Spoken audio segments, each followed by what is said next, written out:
Muraho neza mwongeye kwirirwa. Iyi ni SF Media TV nk'ibisanzwe. Uyu munsi ndagira ngo turebere hamwe ibaruwa umwami Yuhi wa gatanu Musinga yandikiye umukobwa we. Ariko mbere yo kugira ngo tuyirebe, turabanza twibaze ngo umwami Yuhi wa gatanu Musinga ninde? Ese yatanze ryari, yavutse ryari? Stay on touch, kora subscribe, like na share. Umwami Yuhi wa gatanu Musinga yavutse mu mwaka w'1883, atanga mu mwaka w'1944. Amazina ye y'amavuko ni Musinga. Yabaye umwami nyuma y'iyicwa rya murumuna we bari basangiye nyina Mibambwe wa kane. Mu mwaka w'1896 yashyigikiye kungurana ibitekerezo n'abakoloni b'Abadage, ariko ahura n'ubuyobozi bw'abakoloni b'Ababiligi igihe bwakiraga manda y'umuryango w'ibihugu byari biri mu itsindwa n'Ubudage mu gihe cy'intambara ya mbere y'isi yose.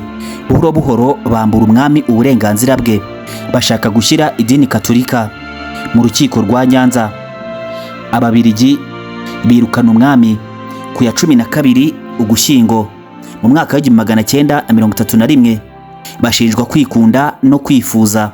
Ku ya 14 Ugushyingo umwami yirukanywe mu gihugu, aza kurangiriza ubuzima bwe muri Moba ya Kongo, naho umuhungu we igikomangoma Charles Rudahigwa yitwa umwami w'u Rwanda. Ku ya 16 Ugushyingo mu mwaka w'1931 ku izina rya Mutara wa gatatu Rudahigwa. Ibi si byo shaka ko tuganiraho, ndashaka ko tuganira ku ibaruwa umwami Yuhi yandikiye umukobwa we. Niba uri umucuruzi, restaurant, bar, coffee shop, hotel, ndabizi yuko ibi bintu bikureba. Nkuzaniye inkuru idasanzwe y'ubwoko bw'inkoko za broiler zikungahaye cyane ku ntungamubiri dusanga mu nyama z'inkoko, kandi izi nkoko zigaburirwa ibyatsi. Ese wari uzi ko inyama zirisha ibyatsi ari byiza cyane ku buzima bwawe, kandi ibyo bigatuma zigira icyanga kandi ntizigire ikindi kibazo zaguteza mu mubiri wawe mu gihe waziriye?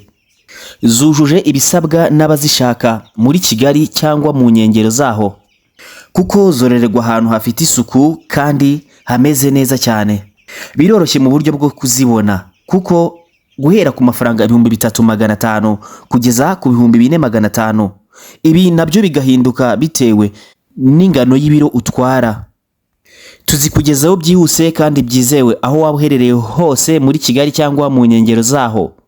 Nyaboneka kora ubusabe uhamagara cyangwa utwandikira kuri nimero 0780925450. Duherereye Kigali Kicukiro Niboyi, waduhamagara kuri iyo nimero mvuze haruguru. Murakoze ku bufatanye mugiranye na Songa Farm Chicken Kigali.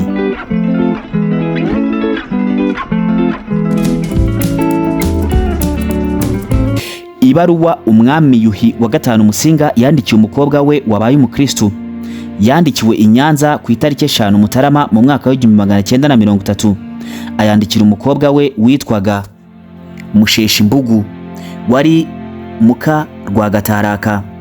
Iyi baruwa Musinga yayanditse abifashijwemo na Rugengamanzi, wari umunyamabanga we, anamufasha mu buryo bwose bushoboka ngo ishyirwe mu rurimi rw'Igifaransa ngo Ababiligi izabagereho.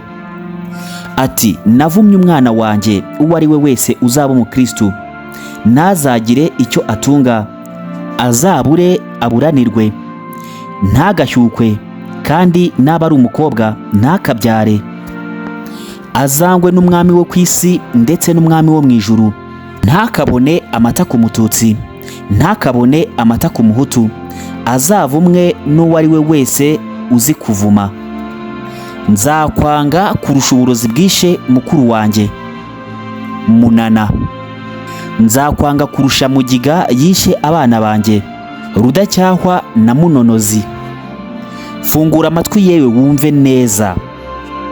Hitamo kunkunda, gukunda ubuzima bwawe cyangwa gukunda Rwagataraka. Ndakubwiza ukuri, nuramuka ubaye umukristo, njye nawe tuzongere kubonana. Umbwira icyo utekereza. umbwira ikikuri ku mutima wawe, kandi nuramuka udashatse kusubiza nzabimenya ibyawe nkoresheje abantu banjye.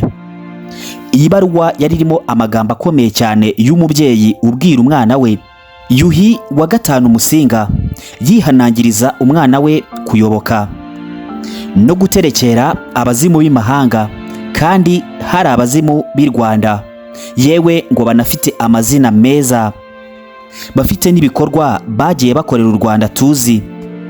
Yuje agahinda n'umubabaro. Ngayo nguko amateka y'ibaruwa umwami Yuhi wa gatanu Musinga yandikiye umukobwa we amwihanangiriza, anamubwira impamvu atazongera guca ukubiri nawe. Njye nari Kubwimana Jean Claude, iyi ni SF Media TV. Kora subscribe, like na share. Ndabakunda.